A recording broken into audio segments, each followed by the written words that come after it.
The United Kingdom, Canada and Australia have officially recognized a Palestinian state, joining a growing number of nations in a coordinated international push to revive the two-state solution.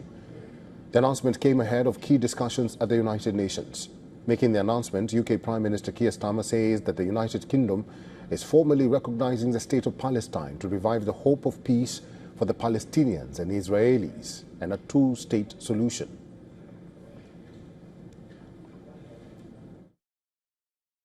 So today, to revive the hope of peace and a two-state solution, I state clearly, as Prime Minister of this great country, that the United Kingdom formally recognises the State of Palestine.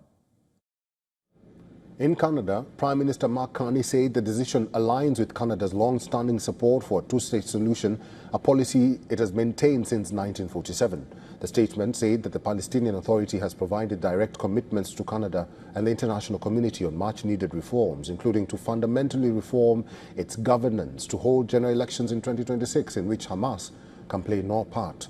In a joint statement, Australian Prime Minister Anthony Albanese and Foreign Minister Penny Wong announced that Australia will now recognise Palestine as an independent and sovereign state.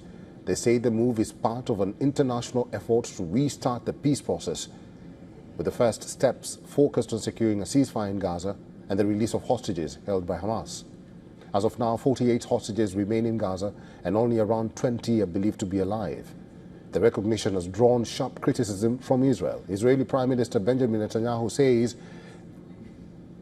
a Palestinian state could never exist outside of direct negotiations, and it endangers Israelis' existence.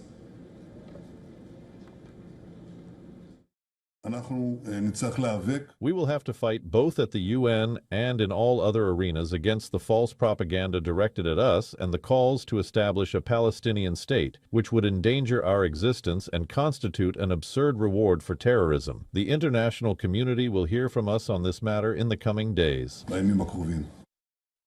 Earlier this week, during his visit to the United Kingdom, President Trump made it clear that he disagreed with the decision by several countries to recognize Palestine. Palestinian Foreign Minister has said that recognition is not symbolic at all, but a practical and concrete step that strengthens the path to a two-state solution.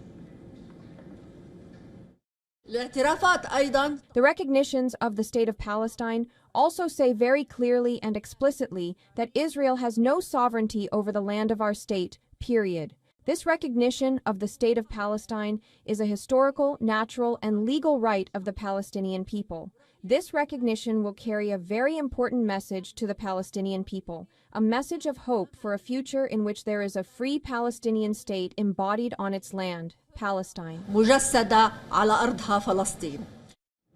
The recognitions by the United Kingdom, Canada and Australia are expected to be followed by similar moves from France and 6 other nations in the coming week.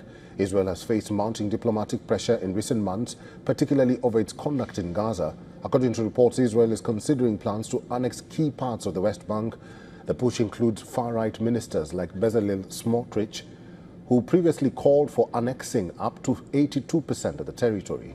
Prime Minister Netanyahu is said to have shared these plans with U.S. Senator Marco Rubio, that is, U.S. Secretary of State Marco Rubio, during the recent talks in Jerusalem. Palestine is currently recognized by around 75% of the United Nations' 193 member states, but has no internationally agreed boundaries, no capital, and no army, making recognition largely symbolic. The two-state solution aims to create a Palestinian state in the West Bank and Gaza, with East Jerusalem as its capital. But Israel currently occupies both the West Bank and Gaza, meaning the Palestinian Authority is not in full control of its land or people.